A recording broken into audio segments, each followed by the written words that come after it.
Welcome, everyone, to Humans of Fintech Live right here on the show floor at Money 2020 Las Vegas. I'm your host, Nicole Casperson, journalist, author, founder, and CEO of Fintechs Femme. And this show is all about getting right into the raw and unfiltered stories behind the people and the research that is building the future of finance in real time.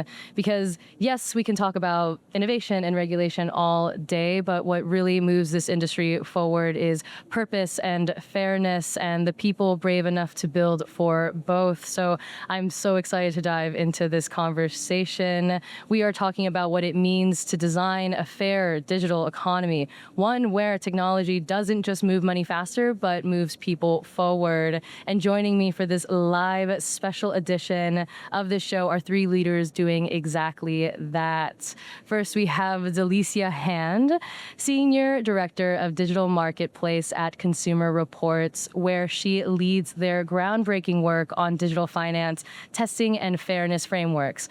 Before that, she spent a decade at the Consumer Financial Protection Bureau, shaping consumer policy and protections. She's one of the leading voices on what responsible innovation really looks like. We're also joined by Johnny Mathias, Director of Corporate Strategy and Engagement at Consumer Reports. He's the bridge between research and industry, helping fintechs and companies across sectors put fairness into action through real product change. He's worked across digital marketplaces, energy, auto, and now fintech, translating Consumer Reports standards into strategy. And our special live edition as well with us is Evan Feeney. Evan, tell us a little bit about the work you do at Consumer Reports.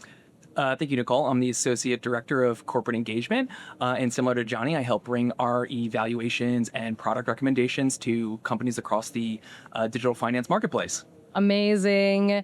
Together, these three powerhouses are helping build the blueprint for what Consumer Reports calls the Fair Digital Finance Framework. 6 principles that guide how fintech can embed fairness, transparency, and inclusion from day one.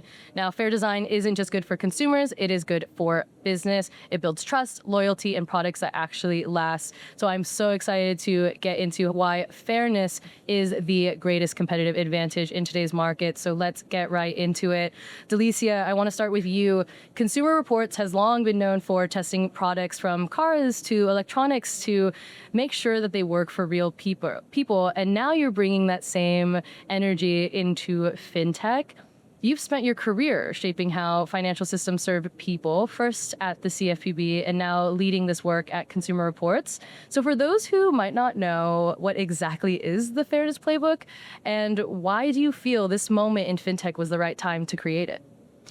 Sure. So, I'll start a little bit by talking about where I've come from, which is I spent, as you mentioned, 10 years at the CFPB, which opened its doors over 14 years ago, just as fintech was becoming fintech. It was new, scrappy, and there were a lot of questions and fast-moving pieces and a clear lack of oversight frameworks. We didn't have, the CFPB was birthed out of the last financial crisis. And so one of the things that we saw coming out of that and shaping the CFPB is that, those who are most vulnerable to harm, right, fintech can either greatly help, right, provide access, convenience, but it can also exacerbate harms, right? They are the most susceptible as well to harm. And so at Consumer Reports, now 4 years after leaving the CFPB, we've been testing digital finance apps and services for the last several years. And we have made sort of product by product recommendations and observations about what's working, what's not.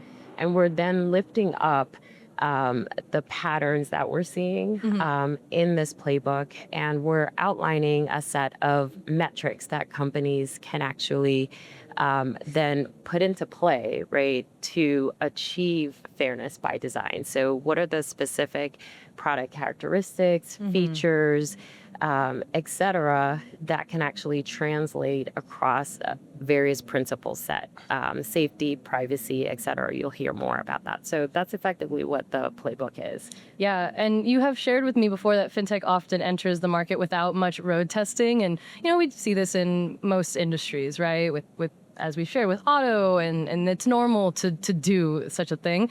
So what happens when financial innovation skips that stage, and what kind of harm can that create? Yeah, I mean, you see catastrophic harms, but you even see small things. When we first started doing these product evaluations, for example, we started with P2P apps. And one of the things that, people ask us about is like, well, do we really? Why is it relevant to look at whether a product is FDIC insured? And that was 2022 going into 2023. So we're talking to companies, we're looking at these P2P apps. They're like, how big of a deal is that? Well, in 2023, 5 banks failed just in 2023, resulting in $500 and almost $50 billion in losses to consumers. And so, it's an interesting moment because at the same time that folks were saying, well, why do we need this? In the months ensuing, we saw some of the largest bank failures since 2000. And one of the primary issues implicated was FDIC insurance. What happens? Can consumers get their money? What happens when these large institutions fail? What happens at the nexus between fintech and bank partnerships? If you are in an app and that is saying you can deposit your paycheck just like you do in your bank, for the consumers, thousands of consumers who have their funds in these apps, well, is it insured? Is it not? So this became a big issue. And this was just like one concrete example of road testing, in the same way that it's important to drive cars really fast and see, how well the brakes work and how much protections there will be. We need to, and that's what we try to do. You need to drive these apps really fast as well and see what happens when they work well as when things break down. Yeah, no, it takes true strategy and intention to actually do such a thing. And the more apps and innovation and the faster the tech moves, the more we need to be there and be the bridges that enable the testing to happen, and thinking about it more proactively than reactively. Johnny, for you lead corporate strategy and engagement, connecting the insights from this playbook to the companies building the next generation of financial tools. So what's been the reaction so far from some of the fintechs? Like, what kind of the conversations are you having? Tell me it's good news. Tell me they're like, I love this. I want to do this. Thank God, right?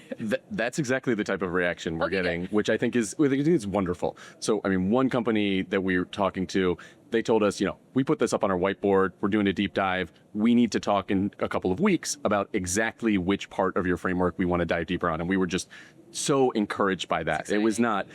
Other companies it's a mix of enthusiasm and curiosity, and they want to talk more. But I think the key thing that we're getting off of this is it's not a question of if companies want to be fair. It's how are they going to be fair? Right. Where are the areas in our playbook that they can really dive deeper and take action? So I think like the question of whether fairness is a competitive advantage, whether it's something that companies want to do to build trust with their consumers, is settled. In many cases, many people are very interested in how. So it's a much more productive conversation, and it tells us that this playbook is right on time, that it's exactly what the space needs, and we would love to talk to more folks who are interested. Yeah, I mean, I've been interviewing folks for the last few days while I've been here at Money 2020, and that sentiment is across every interview I have done. Like, the same themes are coming up, no matter what. Like, I interviewed someone on stage on Sunday about like blockchain adoption, and of course, trust and narrative and inclusivity and all of that came right up, right? And like the tactics around that and being fair, and then same with all of the stuff I've been doing. So it's kind of been fascinating to see us almost like go back to basics, which is of course what tends to happen when there's like massive acceleration and innovation, and then we're like, scary. We've done this too fast and now it's not good, and we have to like kind of look back, and those bank collapses, those happened. I remember reporting on that. That was nuts. I'm curious then, from your perspective, Evan, what maybe made you want to get this framework in front of the builders and investors and innovators here at Money 2020 specifically?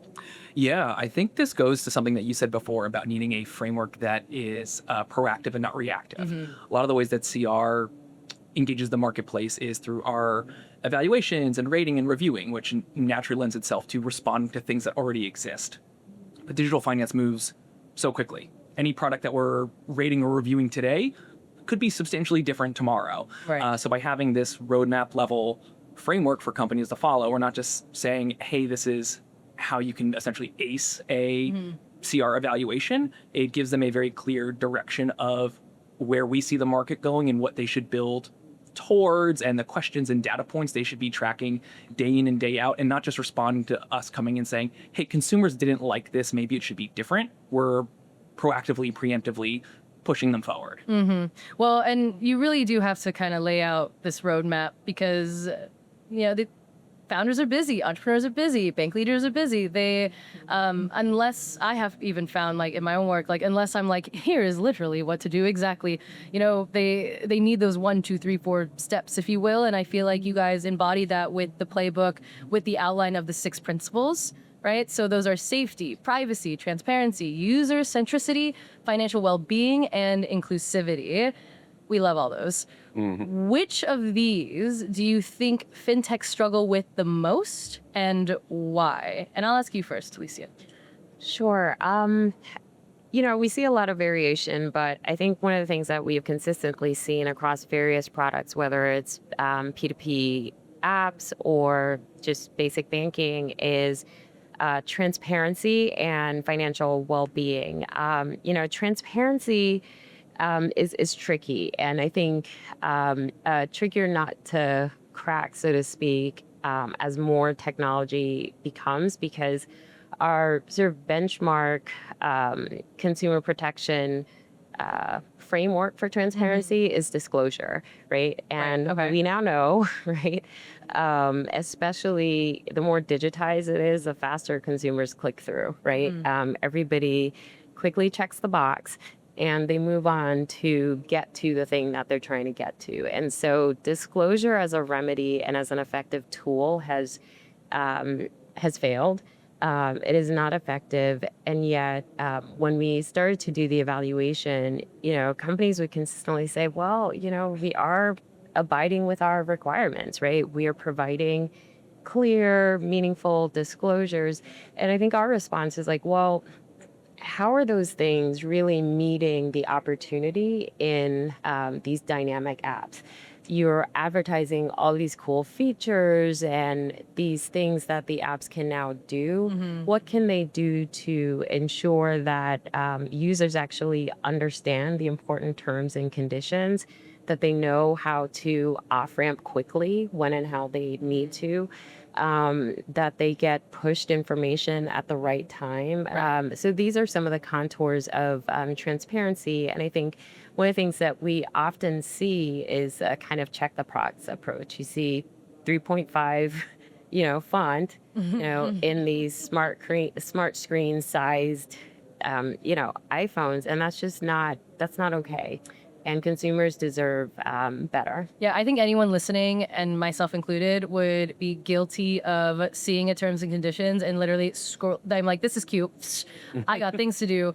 And I'm like, yes. And you just hope for the best. And so I love that you guys are like actually showing ways to define transparency. What does that actually look like? We talk about it a lot. We say it on stages. Well, what is it tangibly? And that is one of the pieces of that. And I think this kind of goes back to like the narrative having to change in a way, because even that's basically, how do you create a narrative where you're convincing people to read terms and conditions and make it a thing, right? And that means you have to change the font or whatever that looks like. So I think I love that. Okay, so then same question for both of you. So she already picked one. She picked transparency. We're going to do transparency for you, so the other ones are open. You also said financial wellness, but that's okay. We'll leave that one open.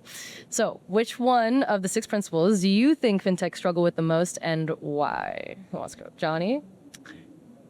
Yeah, I think privacy is one that fintech struggle with a lot. And I think it's because they're not seeing the opportunities that are available. I think it's taken on as a compliance exercise, as Delicia now.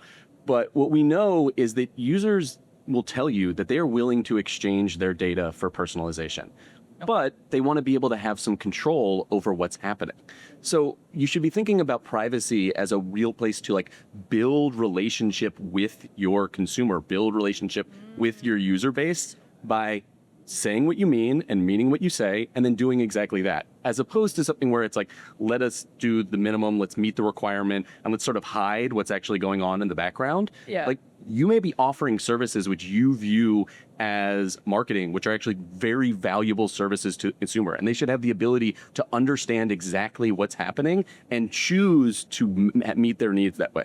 So I think there needs to be, as you said, sort of like a narrative shift and an attitude shift. Privacy is one that I think is really necessary for that. I mean, what a gem for you to share on my show, thank you, and that I can write about in the newsletter later, which is the fact that you can leverage privacy and transparency as relationship builders with your user. As we have talked about, trust is weaning, especially from finance, from traditional institutions. And so how are we going to implement these things? And so thank you. All right, Evan, you're next. Yeah, I will go with support for financial well-being. Okay. Because, I mean, one, it's our most robust section in the Fairness by Design playbook. It's got the most recommendations, the most metrics.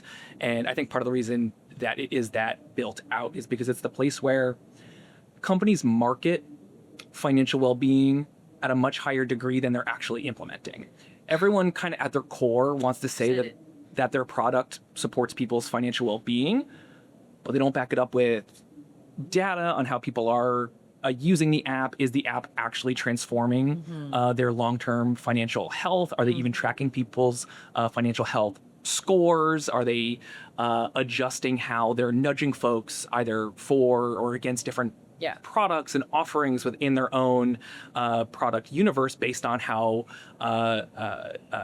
folks seem to be scoring? And so I think there is this big gap between the perception of products being innately in support of financial well-being and then having actual specific tangible components within them that drive folks towards better financial health, and that it's like tracked and proven, and it also gets into transparency, like They all show consumers that this thing is actually making their life better. Right. So tell me about some of those data points that fintech companies can use to actually showcase that. I would love to see companies doing more showing than telling, or just really good, fun marketing. Yeah, I mean, definitely in our consumer impact metrics for financial well-being, there's a bunch around tracking specifically around like the use of nudges for people in relation to their financial well-being scores. So if someone is like got especially a trending downward financial health score, you should be nudging them with more reminders about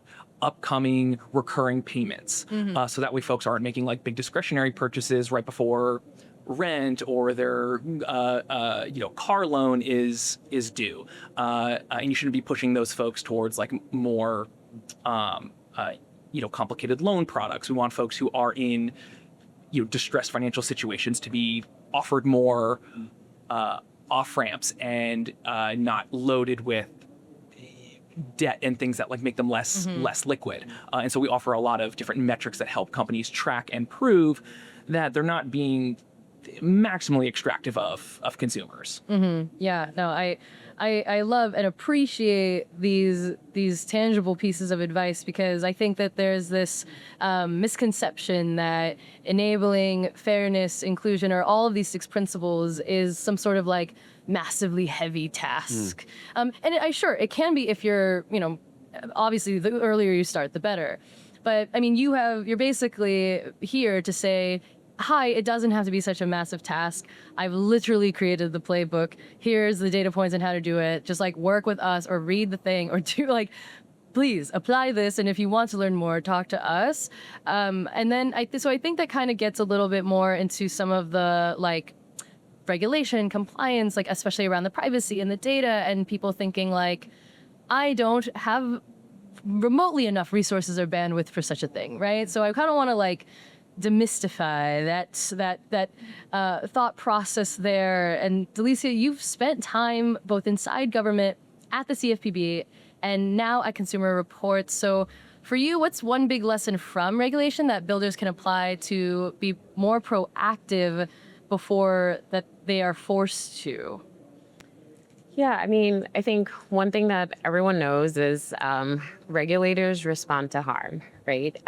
They react to the marketplace. I don't think this is a good thing. And, I have a lot more to say on that.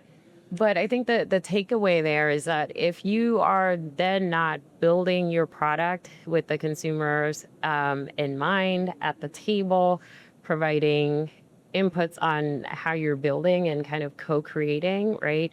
Then you're probably going to be engaging with that regulator sooner than you'd like, right? And so you don't want to get caught up in that kind of reaction cycle, right? And so, especially from a consumer protection standpoint, so be proactive, right? I and others often criticize regulators that they're looking just at company and market failures, right? But what are the specific things that lead to the positive outcomes that you claim your products can do? And one of the great things that I think we're seeing outside the United States is that other governmental systems are starting to take that approach. For example, the Financial Conduct Authority in the UK last year released a set of outcome-based measures for companies. So, this is fintech, right? This is the place where all the biggest and best ideas about how to move faster, how to be more efficient, how do you better protect consumers? How do you ensure that they are having the best product experience in the safest way, in the most transparent ways? Those are things that you can measure and you can do, as opposed to waiting for a big, nasty seismic failure and then everybody has to clean that up. So that's definitely one thing that I will take away from my experiences. No, I mean, and so helpful because no one wants to end up just like having a regulator knocking on your door and be like, surprise, it's time to show that you have been compliant and you haven't, and that can really bring your business just like 100 steps backwards, right? So really good points there. You said something important, which was that there's a lot of focus on the harm, but we need to be focusing more on the outcomes that are good, right? And I know as a fintech optimist forever, I'm always focused on what does this look like if we get it right? There's a lot that the headlines want to talk about what happens when we get this wrong, but what does this look like when we do things right? So I'm curious, Johnny, you said that a bit on our prep call too, was that we have to be thinking about designing for good outcomes. So what are some of those good outcomes that you are seeing in real life that can really be applied for other fintechs and companies out there tuning into this? Yeah, absolutely. I mean, some of the outcomes from engaging with us can be really simple and tactical and really helpful. So for example, if you're, talked about privacy a little bit before, one of the things we do is we go through privacy policies for folks. And one of the things we found was a company that was reserving permissions that it didn't need, that it was reserving the ability to record audio. And we looked through, we're like, why does this you exist? podcaster, what are you doing? Yeah, exactly. Like, why is this a right that this company is choosing to sort of stuff in their privacy policy? And we asked them about it and they're like, yeah, actually, we don't need that. That's old. That just sort of got passed through, and they switched it. And that's the kind of action that when consumers hear about it, it can build trust. They can understand that you are only reserving the amount of permissions that are absolutely necessary to conduct jobs. So I think the way that this looks is a sort of fairer transaction, that the playing field is a little more level, that it is not sort of a tool that consumers are just sort of having to use by requirement, but something they thrive based on using, that they are feeling as if they have control in the circumstance, that they're able to drive their fintech tools to the destination they want to go with their financial life, as opposed to being steered through, the economy by the only pathways that are available to them. Yeah. Can you share an example of like maybe a product testing or evaluation that you have done with the company where there was that meaningful change? Was there like an aha moment or oh my gosh, our users now trust us because we've been honest with them? I mean, what does that look like for real? I think one of the mindset shifts that happened a lot during our banking evaluation was shifting how to communicate about fraud. Okay. Fraud is crucially important. I think most of the vendors and people here, like, it is the watchword, but in addition to stable coins of money 2020. And people are necessarily take it extremely seriously. Yeah. And one of the things we say is you need to communicate to your consumers about what you're doing in the case of fraud. And that, alarm bells go up for teams like that. They're like, well, no, if we do that, we're going to tell the fraudsters. They're going to know. They're going to be able to reverse engineer it. And that's not what we're talking about, actually. Okay. We're not saying you need to tell them your tactics. Mm-hmm. You need to know what you should expect from the company. What is the company's promise for how they're going to protect you? Are you going to resolve, how many claims are resolved within 24 hours? Mm-hmm. How often does it take, much longer? That's a really scary moment for consumers where, you've been the victim of a fraud and you're trying to ameliorate that. And it should be taken seriously, but it's also a tremendous opportunity to build lifelong trust with a consumer for long term. If you handle them with respect and say, this is what we're going to do, mm-hmm. this is the next step, not tactically what's going on back end, but what you can expect in terms of response from us, it gives them the surety that they can sort of move forward. And that several companies took that on board and they clarified their policies. They made much more clear what it is they're doing. And they got sort of past the fear of, we're going to expose our, fraud protection methods and say, consumers do deserve to know a little bit more about what's going on behind the scenes. Yeah. Yeah. I mean, I love that because I think it's important, and, maybe Evan, you might have some thoughts here. Like, it's important to help founders and their investors and massively large financial institutions kind of understand that this fairness element of it isn't just compliance. It's like this true competitive advantage. I have stopped being a customer at a massive neobank, since we're not dropping names here. Maybe tell me later because I need a new neobank. Because I literally had fraud happen for me and they did such a poor job handling it that I am no longer a customer. Now I am in search of a new neobank. But yeah, it happens and it's a thing. And I always think about if that happens to someone like me who is so integrated into this industry and knows better, but still it happened or whatever it is. Yeah, that's how it's happening for the rest of consumers. And I also think that there's this misconception that consumers don't want to hear from us, don't want to hear from their financial institutions. That is wrong. Obviously. Yeah. And I think your experience with, fraud through that neobank, to me, it speaks to when folks experience fraud, there is this deep sense of it feels like a personal failing. Mm-hmm. People don't want to you don't want to get got.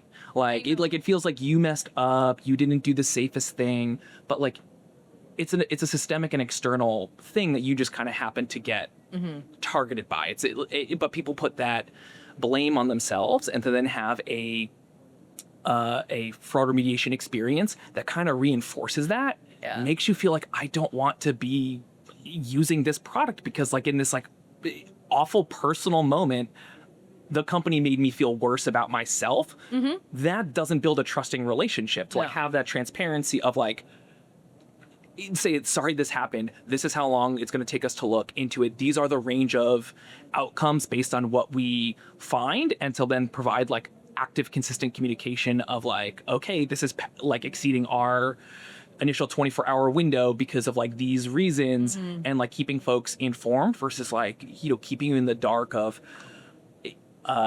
this this was a scam, so we're actually not going to help you, mm-hmm. And folks not being able to, on a day-to-day basis, folks don't really understand there's being fraud and scam, and so feel caught out. Why am I not being protected? My money was given to someone I didn't want it to go to, and you're saying you're not going to help me get it back. And like that just creates more frustration and confusion and turns people off from using a product. Yeah, well, and then I think from a consumer's perspective, it's really easy to just be like, oh, I'm just a drop in the bucket. They don't care. Like, there's probably a bunch of us. And like, even in the experience I'm talking about, like, it was like they didn't care. Like, they were like, we'll get back to you and we can get your account back open because we've temporarily put it on hold because of the fraud. And I'm like, cool. I really need access to this thing. And they just never did.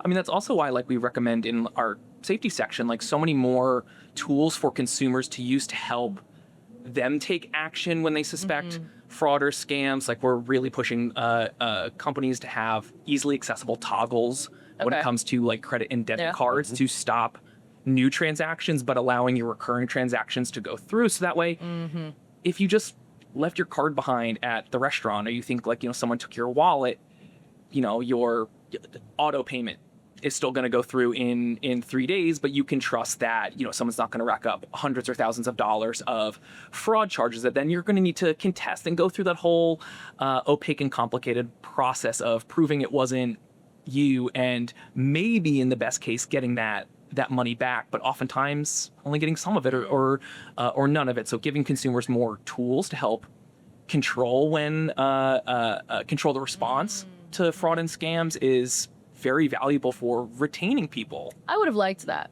Like, as I'm sitting here, I'm being consumer perspective. I would have really liked that. I would have enjoyed like feeling I had a little more control than just I have to sit on hold and listen and wait for someone on customer service to help me, because it does feel very like panicked. For context, it was someone had literally pretended to take money out of my account and they didn't actually do it, which is nice for me, except for the part where I freaked out because I just got a text. And so I'm like calling frantically my bank, like, someone is taking money out of my account. What is going on? I'm getting these emails and messages. And so I was like, shut my stuff down. Yeah. And they were like, okay. And then I go on the back and I call them later and I'm like, wait, it wasn't real. I kind of finally looked deeper in the URLs of the email stuff, and I realized it was all fraud and just messing with me. They were trying to get my password. That's how that was, but those types of phishing scams are super convincing. Like everyone is vulnerable to them. Like they're, most folks here at Money 2020 probably have compliance trainings to like try to avoid them, but they are so prevalent, and like no matter how well trained you are, like you will eventually get tripped up on fraud, and you will feel that way. And like companies can do more with their user experience, their offerings, and their products to make it less stressful when it happens. Like because if you see that and you think something's wrong, and you can just open your app and within like a click or two toggle things off just to catch your breath, right, and dive a little deeper, right, and then you can just toggle it back on. You're like, oh, false alarm, versus like I've been on hold for 2 hours and now everything's locked down. Oh, but it's a false alarm, and now I need to spend a whole day getting it turned back on. A false alarm caused me to lose lose a customer. Isn't that crazy? It's like, I haven't really talked about the story with my view. So, it's fascinating. I would have loved to be able, I'm picturing okay, I see this, I'm panicked. I can hop on my bank app, toggle pause this or do this, or just pause any movement. And then I can talk to a human about getting a bit more tactical and into what actually happened, and exploring that together, I think is a huge piece of this. So this has been a good example of all of that. I guess, as we think about the future of everything, I'd be curious, what are some of the blind spots that you're still seeing with the fintech and bank companies and financial institutions that you're working with? And maybe close this out with, what are some main blind spots you're still seeing, but also, and what are some of the best ways to just start the process of taking action to tackle those things? And maybe we can start with you, Delicia. Yeah, sure. I mean, I think I'll speak more conceptually. Johnny already spoke about privacy. Everyone can do better in privacy. You would be shocked at just some of the basic things that are just not available to consumers, right? And why does it matter? We are an increasingly privacy conscious, data conscious society. Everyone knows about the algorithms, optimization, all of these things. Consumers are increasingly aware and concerned about the utilization of their data and how it's being monetized and things like that. So they want easy, accessible ways to turn it off, turn it down, really sort of narrow up a bit. And so I think that connects to a higher level concept, which is like, I think there's opportunity for companies to now, I think the norm of fintech was sort of build it so that they would come, right? Fintech now needs to think about building so consumers will stay. Yeah. Right. And so some of the things that we've talked about, right, your experience are things that will convince consumers to say, okay, that was inconvenient. This was scary, but they've got my back, right? Like they made it easy, accessible. So I'm doing just fine. I'm going to stay, as opposed to that was horrible and painful. And I'm going to keep looking for something else. And consumers increasingly, it's now not just companies that have AI and all the cool, snazzy tools. Consumers have those tools, right? They have the ability, if they like, to do deep dive analyses on company metrics, right? And performance, right? So the build it so that they will stay concept, I think, is even more important. Yes.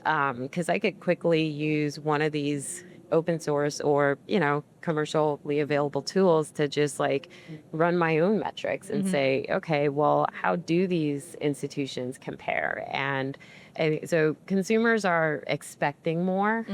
They are. And they're fickle, and they'll move on to a new place if you're not on top of it. And that is happening and very real. And so I love the new, this is the new narrative that we're going to create, together, which is like build so that they stay. And a lot of that has to do with the actual, like the physicality, but also like the narrative of what is happening. And so, and I often think that we hear, consumers don't want to necessarily hear from their financial institutions when it comes to or interact with their finances, but they do want to hear more when it comes to their data privacy. And that, I think, remembering that piece of the puzzle is key, I think, to kind of close out this show and this conversation. I love it. All right. We are out of time here, but I do want you to all share, or maybe someone share quickly, what is the best way for anyone listening to the show to get their hands on the Fairness Playbook? Where can they find it? How can they connect with you all to learn a bit more? Obviously, I'm going to write about it in my newsletter, and that's going to be great. But for those listening, Yeah, you can visit our landing page, which has got the PDF of the playbook. It's also got a recording of our launch webinar, which takes folks through a deep dive of one of the principles and how to operationalize it in your roadmap. So that's cr.org/fairnessbydesign. Or you can email Johnny and I directly at corporateengagement@consumer.org. All right. Amazing. All right. We dropped emails. I love it. And be sure to subscribe to the Humans of Fintech podcast if you haven't already. And I look forward to covering this in the Fintech is Femme newsletter as well. And thank you so much, Evan, Johnny, Delicia, for joining us. And for everything that you're doing at the Consumer Reports. This is such critical work, and I'm excited to help amplify it for you all. All right. Thank you for joining us. Thank you so much for tuning into this episode of Humans of Fintech. If you loved it, be sure to hit subscribe, and I'll see you next time.